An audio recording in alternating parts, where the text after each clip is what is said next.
Meus amigos, eu afirmo pra vocês que It, Welcome to Derry é a grande série de 2025, cara. Depois desse último episódio, o oitavo, que amarrou simplesmente todos os outros filmes e expandiu o universo do Pennywise, não tem como não ficar empolgado com as próximas temporadas dessa série. Velho, olha a cena pós-créditos desse episódio. Então hoje a gente vai comentar sobre a possível viagem no tempo do Pennywise, a revelação da Marge, né, ser a mãe do Rich, o Dick indo pro Hotel Overlook, né, de olho iluminado, o Pennywise retornando pra 1935, né, pra poder tentar matar os ancestrais do grupo dos perdedores. A gente vai ver como que o Rich, ele ajudou a turma no final desse episódio e principalmente a cena pós-créditos. Cara, eu fiquei maluco com essa cena pós-créditos, né, porque ela simplesmente mostra, né, a senhorita Kirsch, agora mais velha, que é a mesma que a gente viu em It, capítulo 2, se encontrando com a Beverly Marsh, exatamente a mesma lá do primeiro filme, só que um ano antes dos eventos do filme. Ou seja, eles amarraram tudo isso, e se você não entendeu, a gente vai comentar com spoiler tudo o que rolou nesse último episódio de It, Welcome to Derry, a grande série de 2025.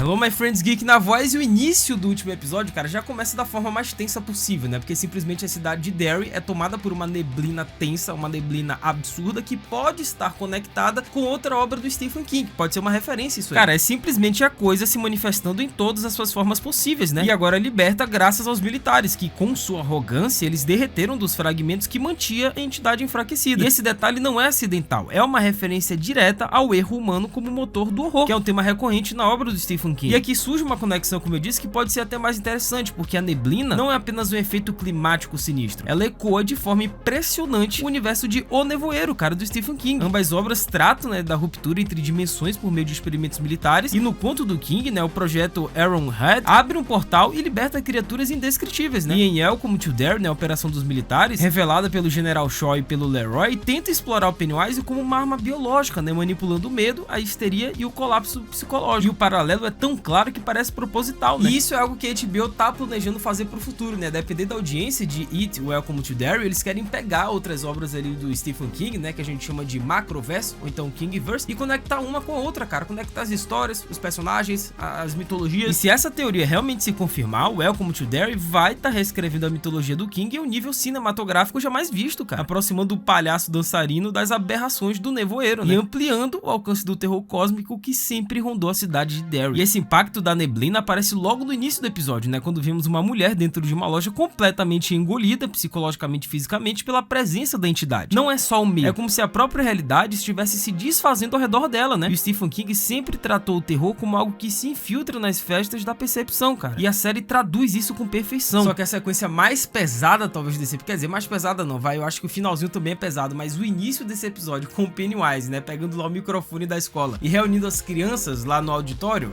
essa cena foi macabra, véio. O palhaço não só destrói o diretor de maneira brutal, né, como executa sua clássica dança, né, que é um gesto que ecoa diretamente ao filme It de 2017. Até a paleta de cores, né, com o fundo lá, os movimentos desengonçados, a expressão predatória, tudo igual. Ou seja, é um easter egg aí para os fãs, né, quase que metalinguístico, como se a entidade estivesse reafirmando sua forma mais icônica. E o mais fascinante é a abordagem do Pennywise na série, né, ele fala mais com suas vítimas, ele manipula mais, ele conversa com suas vítimas em vez de simplesmente destruí-las, né, o que adiciona uma camada psicológica que não vimos até então nos filmes. E é justamente isso que acontece com as crianças presas no auditório. Antes de aprisioná-las, né, com as luzes da morte, o Pennywise as envolve em monólogos inquietantes, né? E ele está menos apressado, né? É mais teatral, ele é mais consciente, cara, mais inteligente o Pennywise. A gente já tinha visto isso no final do sétimo episódio, né? Quando ele chegou a conversar com a Kirsch, lá que era a filha do Bob Gray. A gente viu o Pennywise dialogando com suas vítimas, que até então nos filmes a gente não viu essa faceta. E aí, mais uma vez, créditos pro ator do Pennywise, o lendário Bill Skarsgård, cara. Esse daí é aquele clássico exemplo de um maluco que nasceu pra interpretar um personagem, cara, e ele é o Pennywise. E essa mudança diz muito sobre o propósito do episódio final, né, que é mostrar que a coisa está mais forte do que nunca, que compreender seu inimigo não significa derrotá-lo, né, significa revelar o abismo atrás do sorriso vermelho. E pela primeira vez, os personagens recebem uma explicação concreta sobre como a criatura pode ser detida, né, que é através de um artefato ancestral, que é a adaga, que é forjada do mesmo material das pedras que mantinha a entidade presa. E a cena apresenta uma mistura de esperança e urgência, que é um caminho para poder salvar o garoto, né, nesse caso o Will, mas tudo depende da habilidade do Halloran em localizar o objeto antes que a criatura avance pela cidade. E o mais curioso, né, porque o Leroy, ele foi utilizado pelos militares como essa arma contra o Pennywise, porque o Leroy, ele simplesmente não tem medo, ele não sente medo, e aí o Pennywise utilizou a única coisa talvez que faria com que o Leroy tivesse medo, que é o filho dele, que é o Will. O Pennywise ligou pro Leroy, e a referência ao antigo pinheiro, né, na margem sul do rio reforça a conexão espiritual da natureza com o ritual original, né, enquanto a explicação sobre a Terra funcionar como um condutor cria uma lógica quase científica para um fenômeno sobrenatural. E no fim o episódio mostra que apesar do terror crescente, ainda existe uma chance, né, pequena e arriscada, mas real, de restaurar a prisão da criatura. E logo após o caos na escola, né, a gente vê Ronnie, Marge e Lily encarando o mural perturbador feito pelo próprio Pennywise, né, que é um painel macabro exibindo cada uma das vítimas que ele acaba de fazer. E entre elas, tragicamente, tá o pequeno Will, como eu disse, né. Essa captura não é aleatória, né, o motivo só fica claro no desfecho do episódio, mas movido pelo desespero, as meninas roubam, né, o caminhão lá do leiteiro e partem para poder enfrentar a criatura, né. E enquanto isso, Pennywise, como eu disse, liga pro Leroy e solta a enigmática pergunta: o que pode assustar alguém que não sente medo? E aí o que eu falei anteriormente, o Leroy até então não tinha medo, e o Pennywise utilizou a única coisa que faria o Leroy ter medo, que é o próprio filho dele. Paralelamente, a Rose prepara uma infusão especial, né, pro Halloran para poder silenciar as vozes que estavam atormentando ele. E nessa mistura que surge pela primeira vez na série o nome de Maturin, cara, que é um detalhe gigantesco para quem conhece a mitologia do Stephen King, né. A Rose, ela meio que prepara um chá, prepara umas coisinhas lá que é da mesma raiz de Maturin. Cara, citou Maturin pela primeira vez, e aí se você é fã, você já sabe o que tá rolando, né? Nos livros, Maturin é a tartaruga cósmica, né, que é um ser divino que habita o macroverso, que é o mesmo plano onde nasceu a coisa, nasceu o Pennywise. E ele representa a ordem, a criação, a vida, que é um contraste direto com o Pennywise, né, que encarna o caos, a destruição e o medo voraz. E a adaga, né, sendo um fragmento do meteoro que trouxe Pennywise à Terra, carrega resquícios desse poder ancestral. Por isso que sua presença mexe com a mente de quem a toca, né? Ela quer retornar pro local de origem, né, reagindo violentamente quando retirada do seu território. E é exatamente isso que explica o surto da Lily na floresta com as meninas. Não era maldade, era a energia da própria adaga influenciando a mente da Lily. E nos livros, Maturin não luta diretamente, né, mas ele inspira os perdedores durante o ritual de Shud, oferecendo sabedoria e fortalecendo a fé que eles usam como uma arma contra o Pennywise. E nos filmes essa mitologia ficou de fora, mas a série Welcome to Derry começa a costurar esse elemento do Kingverse ao mencionar a tartaruga, seja no chá da Rose, seja no imaginário infantil do Duck and Cover, né? Porque essa primeira temporada de Welcome to Derry flertou com essa referência a Maturin desde o primeiro episódio, né? Com referência a tartaruga, Duck and Cover, as propagandas que apareciam lá, né? Cara, referência direta a Maturin. Então no carro, né, a Rose esclarece porque a adaga representa tanto poder quanto perigo, né? Ela revela que o objeto é na verdade um fragmento do cometa que trouxe a criatura pra Terra. É um pedaço arrancado do local que caiu, né? E por ser um fragmento perdido, a adaga deseja voltar pro seu ponto de origem, e quanto mais distante ela é levada, mais ela distorce a mente de quem a carrega. Isso causa paranoia, agressividade e até loucura, né? E a adaga resiste ao ser transportada e luta contra quem a segura, né? De forma praticamente irresistível. Por isso que a Lily atacou as amigas na floresta. Não foi apenas raiva, mas a influência mental da própria adaga corrompendo ela. Então as meninas conseguem chegar até o Will, né? E juntamente com todas as outras vítimas, as crianças da escola, e aí o Pennywise aparece lá na carroça dele, né? Do Bob Gray. E aí a gente tem talvez o grande plot desse episódio, o grande plot dessa série, que amarra os filmes, que conecta tudo, que foi um negócio inacreditável. O objetivo do Pennywise com essas crianças é evitar que eles tenham filhos, que nesse caso seria o grupo dos perdedores que vimos nos filmes, né? Que foi justamente o grupo que levou a derrota do Pennywise. É nesse momento que o Pennywise revela que Marge é uma Tozier, ou pelo menos será uma Tozier, que é a mãe do Rich, cara, Bibi Rich, enquanto Will e Ronnie serão os pais de Mike Hanlon. Ou seja, ele está atacando essas crianças porque sabe que seus futuros filhos irão destruí-lo décadas depois. E a fala dele deixa isso explícito, né? É perturbador, cara. Sendo que na mitologia, né, o pai do Rich Tozier, que a gente viu lá no filme do It, se chama Wentworth Tozier, né? E ele é dentista e é casado com a Meg Tozier, que é a mãe do Rich, que é a Marge aqui, como a gente viu, né? Na certa, ela vai mudar o nome dela. E provavelmente o nome do Rich dos perdedores foi em homenagem ao Rich, né? Que acabou se sacrificando pra poder salvar a vida da Marge lá no Black Spot. E essa brincadeira, cara, perversa, reforça que o Pennywise está manipulando o tempo pra poder matar a linhagem dos perdedores antes que exista, né? Sendo que o Bip Bip Mad, né, que o Pennywise fala nessa cena, é uma referência ao Bip Bip Rich dos filmes, né? Confirmando essa conexão. E essa revelação, cara, muda completamente o entendimento da mitologia. O Pennywise não está apenas matando por fome ou diversão, ele está protegendo sua própria sobrevivência. Ele está viajando e distorcendo o tempo para impedir o nascimento daqueles que no futuro vão trazer a sua ruína. E outra coisa interessante também, meus amigos, é a voadora no like aí embaixo, cara. Aproveita que temos muito que comentar sobre esse episódio ainda, tá? Muitas referências e detalhes pra gente explicar. Deixa o like, se inscreve no canal, ativa o sininho, tá? Segue o Geek no Insta pra gente trocar essa ideia sobre Welcome to Derry e outras séries.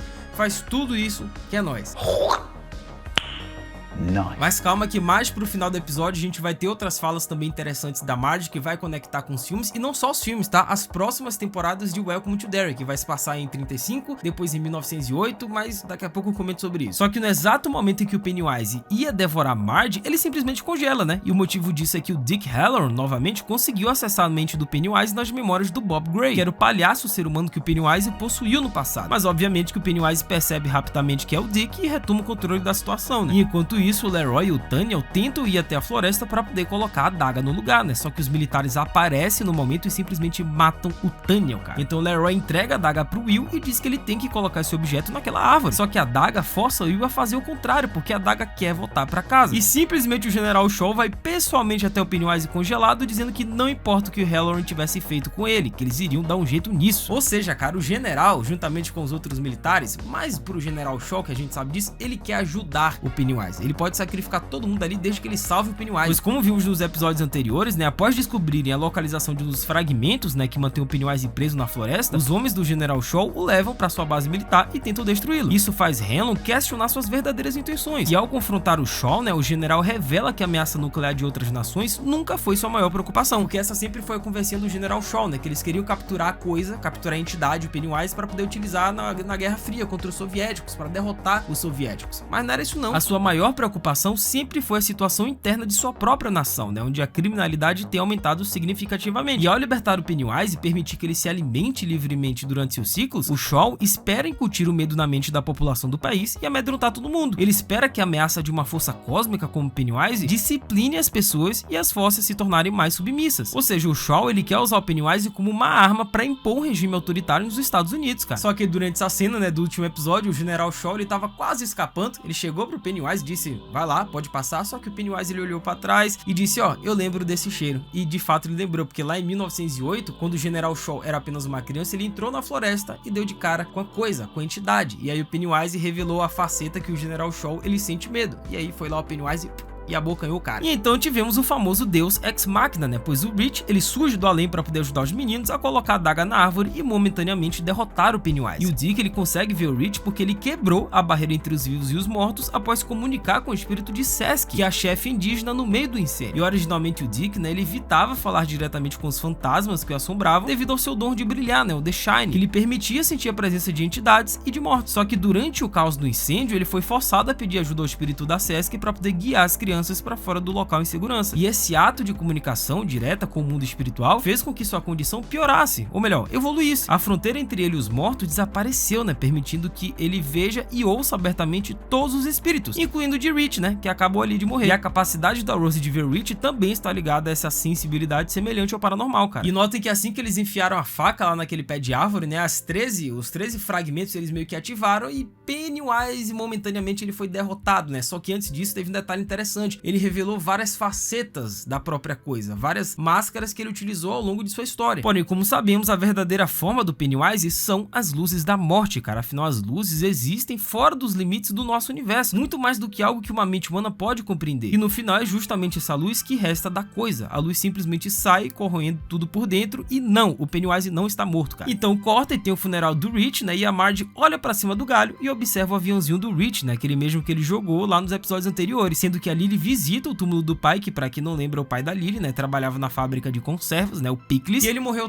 tragicamente em um acidente industrial. Tanto é que depois a entidade se utilizou desse trauma da Lily, do Pickles, pra poder atormentar a menina, né? Lá na cena do mercado, que ela viu os Pickles lá com o rosto do pai, negócio louco. Sendo que o diálogo da Marge com a Lily no final também é muito importante, né? Porque o plano central do Pennywise, como eu disse, não é apenas aterrorizar as crianças, é impedir o surgimento do grupo dos perdedores no futuro. E quando a Marge revela que o Pennywise disse que ela teria o filho e que esse menino se chamaria Rich, a conexão se fecha, né? Porque é justamente o Rich, juntamente com o grupo dos perdedores, com Bill, a Beverly, queria derrotar o Pennywise em It capítulo 2. Sendo que o Will e Ronnie serão os pais de Mike Hanlon, né? O historiador do grupo. E a fala do Pennywise é muito interessante, né? Ele disse o seguinte: pra mim, passado, presente e futuro são a mesma coisa. Ou seja, se encaixa no que a gente já discutiu, né? O Pennywise é uma entidade extradimensional que não percebe o tempo como uma linha, mas como um círculo. E assim ele viaja pra trás no tempo pra poder matar os ancestrados perdedores perdedores antes que eles nasçam e se torna um objetivo lógico pra ele, né? Isso dialoga diretamente com as ideias que a HBO tem pro futuro dessa série aqui de Welcome to Derry, né? Porque a segunda temporada, caso seja confirmada, ela vai se passar em 1935, ou seja, 27 anos antes do que a gente tá vendo agora nessa primeira, que é 1962. E aí o Pennywise na série de 62 vai tentar matar os ancestrais desses meninos que a gente viu aqui, né? Do Will, da Ronnie, da Lily, vai atrás dos pais desse moleque aqui, pô. E a terceira temporada vai se passar em 1908, né? E essa daí, esse ano, a gente já teve vislumbre, já teve flashbacks logo nessa primeira temporada, né? Que é justamente a Kirsch criança, é o Bob Gray, vai ter em 1908 e o Pennywise vai voltar em 1908 para impedir o nascimento do grupo dos perdedores, velho. Sendo que a conversa do Dick com o Leroy no final traz um aceno, né? Uma referência direto ao Kingverse, pois o Dick Halloran se despedindo do Leroy dizendo que vai trabalhar em um hotel ajudando na cozinha é simplesmente uma referência ao hotel Overlook, cara, de O Iluminado, que vai se passar depois de Welcome to Derry. E nos livros e no filme, o Dick Halloran é o cozinheiro que possui o brilho, a habilidade psíquica, como a gente viu, que é o mesmo tipo de sensibilidade que permitiu a ele ouvir vozes, sentir presenças e agora na série ser afetado pela Dag e pelas forças de Derry, né? E em O Iluminado, também do Stephen King, o Halloran é quem ensina o Danny Torrance a lidar com o Shine, né? Com o brilho. E é atraído de volta ao Overlook quando sente que a família está em perigo. E o hotel é uma entidade maligna, cara, faminta, que ecoa muitos dos elementos que a gente vê em Pennywise. E a série, então, não apenas sugere que Pennywise e o Overlook coexistem no mesmo universo, mas que Dick é o fio condutor entre esses dois horrores, né? Ele sai de Derry carregando cicatrizes emocionais e espirituais que inevitavelmente vão ser usadas contra ele no hotel. Então o Leroy e a Charlotte decidem ficar em Derry, né, pra poder ajudar a Rose, e o Will e a Ronnie se beijam. Ou seja, provavelmente vai ser através dessa relação que vai nascer o Mike Hanlon, né, o historiador que vai ser lá do grupo dos perdedores, que é um dos responsáveis por derrotar o Pennywise. Só que o episódio não acaba por aí não, meus amigos, porque temos uma cena pós-créditos nesse 8º episódio, que é uma das coisas mais insanas que eu já vi, e eles conectam com todos os filmes, porque a Beverly Marshall, lá do primeiro It, ela simplesmente apareceu, velho. É a mesma atriz, só que pra gente compreender o impacto desse momento, é fundamental revisitar o encontro da Beverly com a senhorita Kirsch no filme It capítulo 2, né? Talvez uma das consequências mais perturbadoras da segunda parte da adaptação, porque no filme a Beverly retorna a Derry após quase 3 décadas e reencontra sua antiga casa, e ali ela conhece a senhorita Kirsch, né, que aparenta ser uma senhora gentil, mas aos poucos revela uma presença inquietante, né? A gente vê fotos antigas que sugerem uma relação direta dessa mulher com o palhaço Sirense, insinuando, obviamente, é o Pennywise, que já utilizava aquela identidade muitos anos antes do Bob Gray, e o encontro se transforma abruptamente em terror, né, quando a senhorita Kirsch se revela uma forma grotesca do próprio Pennywise, né, reforçando a ideia de que ele manipula memórias, afetos e identidades. E o episódio final de Welcome to Derry aprofunda essa relação ao mostrar que a senhorita Kirsch de fato existiu como pessoa antes de ser tomada pelo mal que habita a cidade. E nos minutos finais, né, vemos a Kirsch ser internada em Juniper Hill após os eventos traumáticos da temporada, só que em seguida a gente tem um salto temporal para 1988, que é um ano antes do reaparecimento do Pennywise nos filmes, cara. E agora mais velha, a Kirsch surge novamente, mas dessa vez observando a morte da mãe da Beverly, cara. E essa cena particularmente é importante porque a Beverly, ainda criança, aparece ao lado do seu pai abusivo, né, quando a Kirsch se aproxima e sussurra a frase icônica: "Ninguém que morre em Derry morre de verdade". Quantas vezes a gente já não ouviu essa frase, não só nos filmes de It, como também aqui nessa série Welcome to Derry. E aí no final a Kirsch, né, a velhinha, ela dá aquele sorrisinho, né, disfarçado, como se ela já soubesse que a coisa, que o Pennywise vai retornar em algum momento. E ele de fato vai retornar daqui a alguns meses, daqui a um ano na história. E cara, esse momento reescreve elementos centrais da mitologia de It, né? Primeiro porque revela que Pennywise vinha monitorando a Beverly desde a infância, marcando ela simbolicamente como uma futura integrante dos perdedores. E segundo porque a Kirsch, longe de ser apenas um disfarce utilizado no filme, foi uma peça viva e consciente na construção do terror de Derry, cara. E a cena reforça a lógica estabelecida por Stephen King, né? Quem deixa Derry esquece tudo. A ausência de lembrança da Beverly sobre a Kirsch, né, quando adulta, não é um furo narrativo. É uma consequência direta da amnésia de Derry, né? Que é o mecanismo sobrenatural que oculta o trauma para que ele possa se repetir ciclicamente. Mas o que vocês acharam desse último episódio de Welcome to Derry, né? Faltou algum detalhe? Comenta aí embaixo que eu vou ler e responder todo mundo. Pra mim foi a série do ano, tá? Comenta aí que eu vou ler todo mundo. Essa até a próxima, valeu, falou